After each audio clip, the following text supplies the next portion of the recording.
কিছুক্ষণ পরই চারিদিকে অন্ধকার নেমে আসবে, সূর্য অস্ত যেতে শুরু করবে। ঠিক সেই মুহূর্তে এক অভাবনীয় দৃশ্যের সাক্ষী হলেন পর্যটকেরা।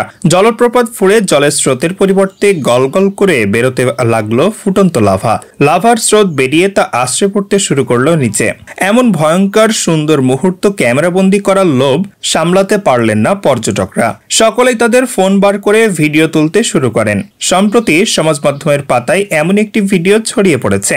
সেই ভিডিওয় দেখা গিয়েছে যে জলপ্রপাত ফুঁড়ে লাভার স্রোত নিচে নেমে আসছে। জলের রং পুরো আগুনের মতো হয়ে গিয়েছে।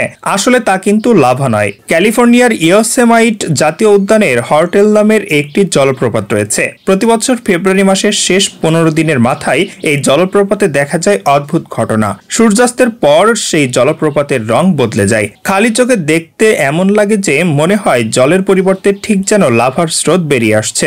10 মিনিট ধরে এভাবে জল গড়িয়ে পড়তে থাকে। সূর্য পুরোপুরি ডুবে গেলেই আবার সেই রং স্বাভাবিক হয়ে যায়।